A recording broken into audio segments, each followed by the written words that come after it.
So there were lots of reports basically coming around of basically the new naming convention Apple's basically going to do within the next version of iOS. Now, the thing you have to remember is that iOS 26 or iOS 19 are essentially the exact same versions of software, meaning that whether you're going to go ahead and upgrade to iOS 19 or 26 in the next couple of days, they're essentially going to be giving you the same exact versioning of software for the most part. So it's not like they're two different versions of software. It just is how Apple's going to go ahead and kind of write out their next naming convention of their new types of devices. So what this basically means is that when we come around on Monday and when WWDC comes out and we basically get that next device or the next version of device, you're basically going to start seeing that Apple's going to essentially give us a new name. They could give us iOS 19, which is also a new name, or they're going to give us iOS 26.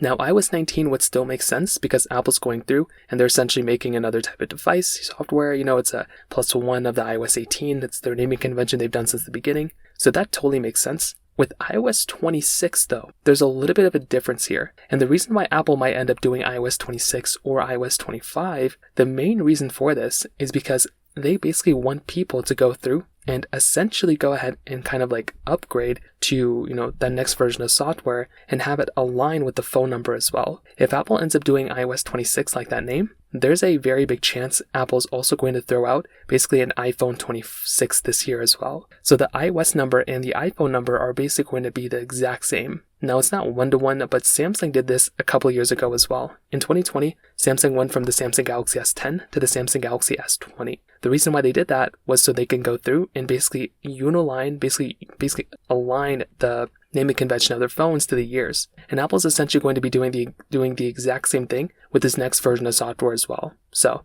I think it's smart. There's really no difference between iOS 26 and iOS 19 in terms of the features. It's just the naming convention of what Apple's going to be doing for their next generation of devices. So I'd love to hear your thoughts about this. Let me know in the comment section below. Hit the like button, that would mean so much, but definitely hit that subscribe button. More importantly than everything else, I love every single one of you guys. Hopefully I'll catch you guys in the next video. Peace out till then.